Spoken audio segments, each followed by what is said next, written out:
Hi, I'm John Storms, and today we are unboxing an order from JDEation.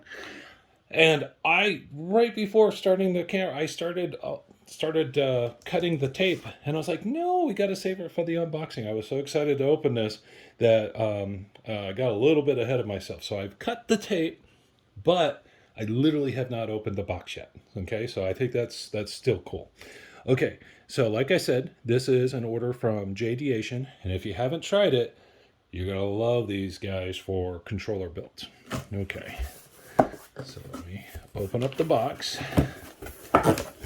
and we got some extra paper. Put that over there, and that reveals this. Get rid of the box.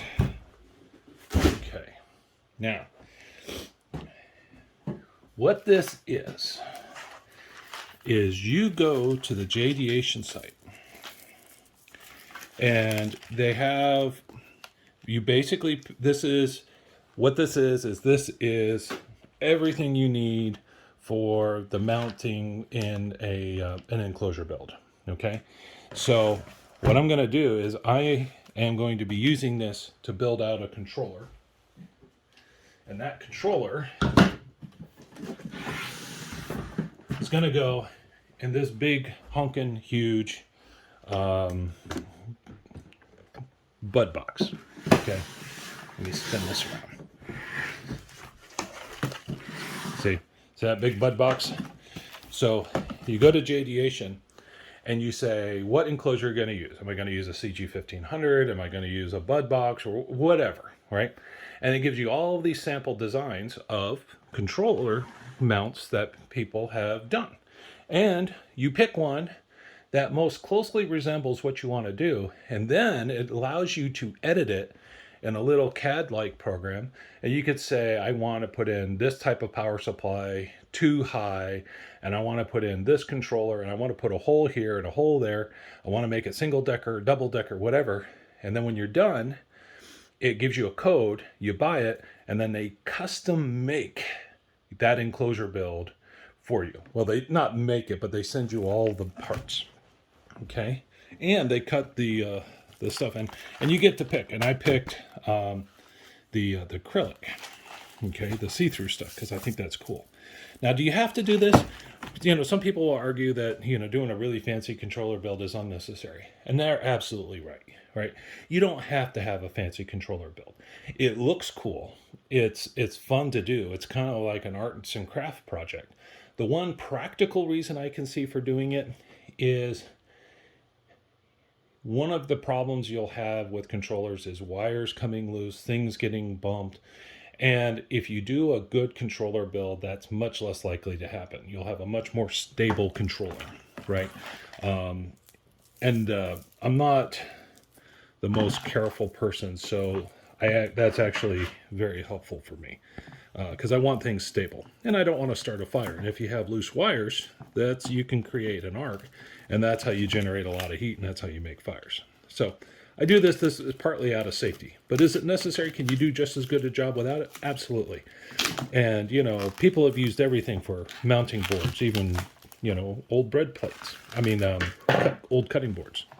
All right, so first of all, they send you a nice letter. All right. Thank you for your purchase of a JDEation mounting kit. Okay. And they said you can find the mounting instructions there, right?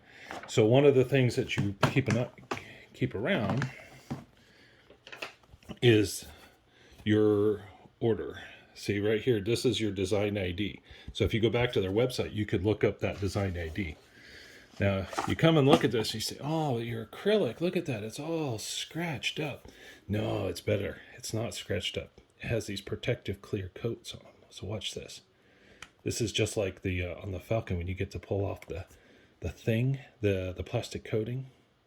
It's like that times a million. Okay, watch this. See this? The acrylic has this nice film on it. Whoa. See, that felt good. That's one side.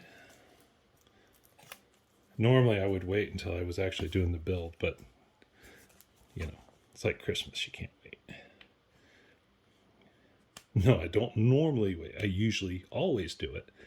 I should wait until I'm ready to do the build. But, you know, I'd rather peel it now, have the endorphin rush, versus avoid a scratch or two. Because who cares if there's a scratch or two? Some people might. I don't. Come on. All right, here we go. Here we go. You ready? Oh. Did you hear that sound? Oh my God.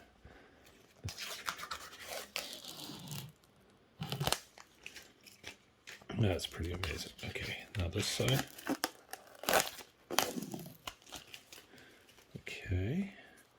And now, oh, that sound is amazing. I love that sound. Little piece there, little piece there. And yeah, it has some static to it, obviously. Okay, so what happens is when you go to put this in the box, this one goes on the bottom, this one goes on top. And see, I placed holes, like you can't see it because it's clear, but I put holes here, here, here, so I can run the power cables up. This little slot here is in case I ever have an expansion cable that needs to go down to the first level. In mine, I have power supplies on the first level. And there's already the holes pre-drilled for where the power supplies are going to go based on my placement in the little design. See? Now, not only that, there's more. They send you all the hardware, all the parts. So these are the little brackets that go on the power supplies, right? So you screw them onto the bottom and then you can stack the power supplies. They send you all of the hardware. So you can see I got all the nuts, all of the bolts that I'll ever need to put this together. These plastic tubings are the standoffs. So you run the big screws through the holes. You put these tubes down the tubes, over the tubes, and then the second layer sits on top of that, okay? But they send you everything you need, and here are some extra nuts. And then we're all good to go, right? So everything you need.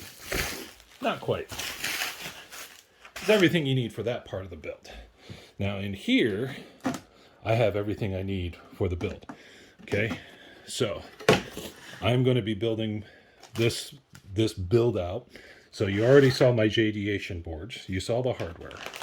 In the previous video, I showed you I have my Falcon F16v4 board. I have my expansion board. I have another expansion board in the drawer. Everything, actually, no, I got it in here. Everything else is in here. So here, I got a big vent. This is the Bud IPv1116. I got this from Wired Watts. And this is going to be the main vent. Okay. Then I have two smaller vents, and that's going to go on the bottom. Then I have two smaller vents that are going to go on up here on the sides, right? So air goes in or out these, and then the other way through the big vent. Then I have a fan. This is a 4-pin silent fan, right? You don't want it to be loud. And that goes over the big vent. Then I have a bunch of fuses. And the fuses go with this guy, which is open this way. Ooh, and he comes with fuses. See, this guy is a fuse box, right? And here you got a picture of it. So, you know, these connections go back to the main power supply. And then these are my 6 connectors, and I need exactly 6 to go to the 6 power points of the boards. Okay, now this works for me because I'm not doing power injection. Okay, of course, I have my 2 expansion boards for Falcon. I have the Falcon controller card. I have a whole bunch of Phoenix connectors. Woo, Phoenix connectors. I have these guys. These are 2 Ethernet glands, essentially. So this goes on the outside and this comes inside. And then I have these. One is for Ethernet. The other one is for DMX. And then I have them coming into these Ethernet surge protectors. So it comes in from the outside into here. And then out of here, I have a right-angled Ethernet cable. And from here, it goes up to the Falcon controller board. I have 2 of those. And of course, I have 2 of the APC power supplies. I have a Meanwell 350 LS, the good one, right? Arguably the best power supply you can buy, you know, of this size. Then I have a bunch of spades. I use the spades for screw down connectors, right? For Phoenix connectors, I actually will clip off the tin tips.